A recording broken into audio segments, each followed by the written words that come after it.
10 tractor মাটিৰ দাম 14,72,990 টকা।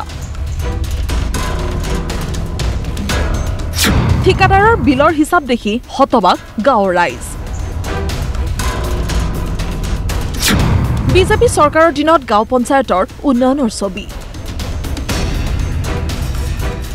পঞ্চায়ত নিৰ্বাচনৰ দিন চমু চাপি অহাৰ লগে লগে বিজেপি চৰকাৰৰ দিনত ৰাজ্যৰ বিভিন্ন গাঁও পঞ্চায়তসমূহত হোৱা উন্নয়নৰ প্ৰকৃত ছবিখন ক্ৰমাৎ পোহৰলৈ আহিছে। কৰবাত যদি পথ নিৰ্মাণৰ নামত ঠিকাদাৰৰ দুৰ্নীতি, আন কৰবাত চৰকাৰী আঁচনিত ব্যাপক অনিয়ম। একাংশ বিষয়া কৰ্মচাৰীয়ে লুটিপুটি খাইছে চৰকাৰী ধন। দালালে ভৰি পৰিছে ৰাজ্যৰ প্ৰতিটো গাঁও পঞ্চায়ত। এইবাৰ বেছিমাৰী উন্নয়ন খণ্ডৰ অন্তৰ্গত 5 নম্বৰ পৰুৱাঝাৰ গাঁও পঞ্চায়তত ব্যাপক দুৰ্নীতি। বৰুৱাঝাৰ গাঁও পঞ্চায়তৰ অন্তৰ্গত চিট ফাৰ্ম উন্নয়নৰ নামত একাংশ বিষয়া কৰ্মচাৰীয়ে লুটিপুটি খাইছে চৰকাৰখনক। চিট ফাৰ্ম উন্নয়নৰ নামত MGNৰেগা আঁচনিৰ অধীনত 2023-24 বৰ্ষত আবণ্টন হৈছিল 14,72,990 টকা। কিন্তু আঁচনিৰ ৰূপায়ণৰ নামত মাত্ৰ 10 ট্ৰেক্টৰ মাটি পেলাই দুবাৰকৈ ধন সৰকালে ঠিকাদাৰে।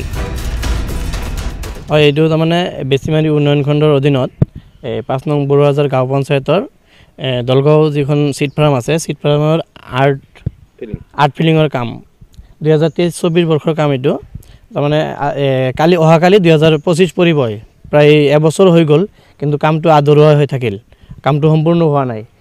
কেইগাড়ীমান মাটি পেলাইছে, মাটিৰ ওপৰত বন গজি গৈছে, কিন্তু লেবাৰ লগাই আজিলৈকে কামটো সম্পূৰ্ণ কৰা নাই।